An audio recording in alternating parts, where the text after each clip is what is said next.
साथियों, आज का हॉट टॉपिक 1 अगस्त 2024 का हॉट टॉपिक नजूल भूमि का प्रबंधन। किस काम के लिए नजूल भूमि अब प्रयोग में लाई जाएगी? पट्टे जो नजूल के थे उनका क्या होगा? जो मुकदमे कोर्ट में चल रहे थे नजूल के संबंध में, फ्री होल्ड के संबंध में, उनका क्या होगा? ये आज का हॉट टॉपिक है। मेरे इस यूट्यूब में चैनल में आप सबका हार्दिक अभिनंदन और स्वागत है। मैं दिनेश कुमार सिंह आज इसी पर चर्चा करूंगा और आपको पूरी बात को बताऊंगा कि नजूल भूमि का प्रबंधन कैसे होगा, उसका प्रयोजन अब कैसे होगा, पट्टे जो थे उनका क्या होगा, डिटेल में जानते हैं। ब्रिटिश पीरियड में जो लोग अंग्रेजों के खिलाफ बोलते थे, आवाज़ उठाते थे, उनकी ज़मीन और संपत्ति जो है सरकार, उस समय की ब्रिटिश सरकार जब्त कर लिया करती थी और वह ज़मीन नजूल की संपत्ति हो जाया करती थी।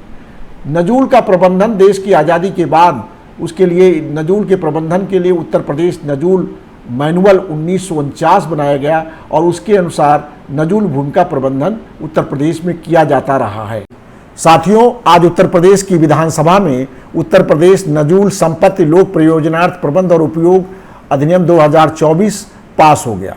2024 के इस अधिनियम को पास करने से पहले 7 मार्च 2024 को उत्तर प्रदेश सरकार एक अध्यादेश इस विषय में लाई थी और इसमें उत्तर प्रदेश में अब नजूल भूमि का प्रबंधन कैसे होगा, उसका उपयोग कैसे होगा, उसका लोक प्रयोजन क्या होगा, ये सारी व्यवस्थाएं की गई हैं।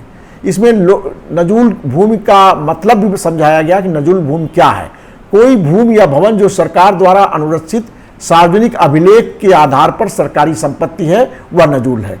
नगरों अथवा ग्रामों में या उनके निकट ऐसी संपत्तियां, भूमि या भवन जो भारत के संविधान के अनुच्छेद 296 के अनुसार राज्य सरकार में निहित है। भारत का संविधान 296 बहुत स्पष्ट रूप से ऐसी संपत्तियों का उल्लेख करता है, विवरण बताता है जो देश के आज़ाद होने पर, संविधान के लागू होने पर संपत्तियां राज्य सरकार में निहित हो गई।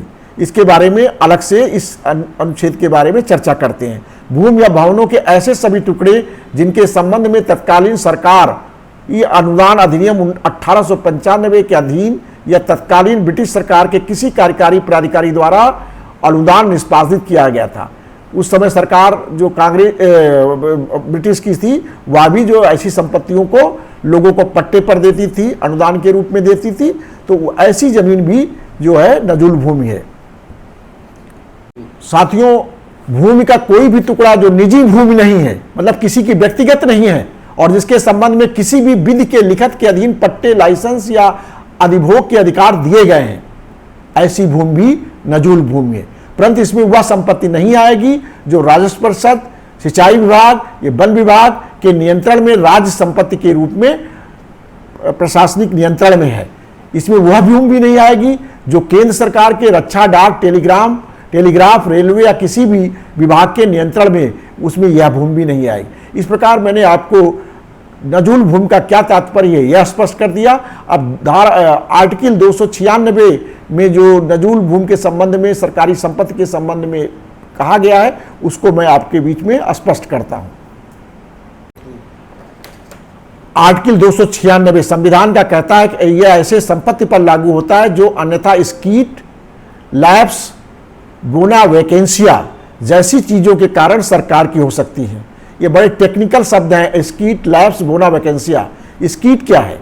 स्कीट तब होता है जब संपत्ति सरकार के पास वापस चली जाती है। किसी की संपत्ति हो और सरकार के पास वापस चली जाए जब उसका कोई सही मालिक नहीं होता है, तो ऐसी संपत्ति को स्कीट के माध्यम से सरकार को प्राप्त होना कहते हैं। लैप्स तब होता है जब कोई व्यक्ति अपनी संपत्ति पर दावा नहीं करता, वो सरकार के पास चली जाती है, ऐसी भूमि लैप्स की श्रेणी में आती है। बोना वैकेंसिया खाली माल, स्वामीहीन माल कहा जाता है, जिसका कोई स्पष्ट स्वामी नहीं होता है, वह भूमि बोना वैकेंसिया की श्रेणी में आती है। तो संविधान के आर्टिकल 296 में स्कीट, लैप्स, बोना वैकेंसिया की श्रेणी में आने वाली भूमियों की परिभाषा की गई है और ऐसी सभी भूमि संविधान लागू होने के बाद उस राज्य के नियंत्रण में आ गई और उस राज्य में वेस्ट हो गई, तो यह जमीन भी नजूल की भूमि कहलाई। साथियों, जो नया अधिनियम 1 अगस्त 2024 को नजूल के संबंध में विधानसभा में विचार विमर्श के उपरांत पारित हुआ है, जैसा कि जानकारी आ रही है उसके अनुसार अब फ्री होल्ड नजूल की भूमि नहीं की जाएगी। सभी आवेदन जो फ्री होल्ड के हैं, चाहे न्यायालय में हो चाहे किसी अथॉरिटी के पास हो, वह लैप्स व निरस्त माने जाएंगे। यदि किसी ने फ्री होल्ड का पैसा जमा किया है तो उसका पैसा जमा करने के दिनांक से जो SBI का MCLR ब्याज का दर है वो उस दर के साथ उसे वापस कर दिया जाएगा। नजूल भूमि पर किसी व्यक्ति का कोई अधिकार नहीं रहेगा। सरकार इस संबंध में जैसा नियम और नीति बनाएगी उसके अनुसार यह जमीन पब्लिक एंटिटी को भूमि दी जाएगी, मतलब पब्लिक के जनहित में प्रयोग की जाएगी। इस जमीन का उपयोग पूरी तरह से अब सरकार के नियंत्रण में तो रहेगा ही, इसका उपयोग जनहित में होगा। जो शर्तों का उल्लंघन नहीं कर रहे हैं, लीज रेंट समय पर जमा कर रहे हैं और उनकी लीज की अवधि बची हुई है, उनकी वो पट्टा उनका चलता रहेगा जब तक लीज की अवधि समाप्त नहीं होती। जैसे लीज की अवधि समाप्त होगी वह जमीन स्वतः ही राज्य सरकार में निहित हो जाएगी और सरकार उस पर अपना कब्जा ले लेगी। अगर कोई व्यक्ति जमीन का कब्जा नहीं देता है तो जिलाधिकारी सरकार के बिहाफ पे उस जमीन पर कब्जा प्राप्त कर लेंगे और जिस तारीख को लीज समाप्त हुई उस तारीख से कब्जा लेने की तिथि तक जो रेंट बनता है नियम के अनुसार वह रेंट भी उस व्यक्ति से वसूला जाएगा। जानकारी में यह भी आया है कि इस अधिनियम में यह भी व्यवस्था की गई है कि लीज समाप्त अगर ना हुई हो लेकिन जमीन जो लीज पर उसे मिली हुई है, पट्टाधारक उस जमीन के किसी पूरी जमीन का इस्तेमाल ना कर रहा हो या किसी उस जमीन के किसी हिस्से का इस्तेमाल ना कर रहा हो या इस्तेमाल कर रहा है तो शर्त का उल्लंघन करके इस्तेमाल कर रहा है, तो सरकार ऐसे मामलों में जिलाधिकारी की संस्तुति पर, लेकिन जिलाधिकारी संस्तुति कब करेगा?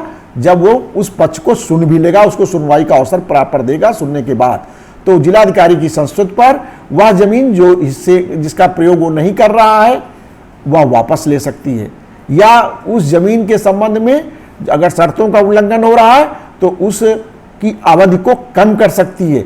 यह भी प्राविधान जानकारी में आया किया गया है। तो नजूल की भूमि का विषय जो आज का हॉट टॉपिक था उसके संबंध में मैंने आपको नजूल की भूमि क्या होती है, नजूल का प्रबंधन अब कैसे होगा, ये पूरी तरह से स्पष्ट किया है। साथियों, जो उत्तर प्रदेश नजूल संपत्ति लोक परियोजनार्थ प्रबंध और उपयोग विधेयक 2024 जो विधानसभा में लाया गया था, विधानसभा ने तो उसे पारित कर दिया, लेकिन विधान परिषद में आज ये पारित नहीं हो पाया है और इसको प्रवर समिति को भेज दिया गया है। जब तक विधानसभा परिषद भी पारित नहीं कर देती है तब तक ये कानून का रूप नहीं ले सकता है। अतः जब भी ये विधान परिषद पारित कर देगी, नया कानून का रूप लेगा, तब फिर विस्तार से मैं और आगे आपको एक नए वीडियो के साथ उपस्थित होगा। बहुत बहुत धन्यवाद। मेरे इस YouTube चैनल से जुड़े रहिए। अभी तक अगर सब्सक्राइब ना किया हो सब्सक्राइब कर लीजिए। भूमि संबंधी तमाम मामलों की जानकारी इस चैनल पर आपको लगातार नोटिफिकेशन के माध्यम से मिलती रहेगी।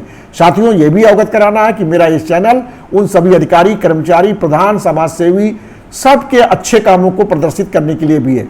अगर आपकी जानकारी में कोई ऐसा अच्छा काम किसी ने किया हो तो उसका भी विवरण मुझे आप भेज देंगे, मैं इस चैनल पर उसे दिखाऊंगा, जिससे उस अन्य लोग भी प्रेरणा लें और वो भी अच्छे काम करें और अच्छे काम करने वाले का हौसला भी बढ़े। बहुत बहुत धन्यवाद।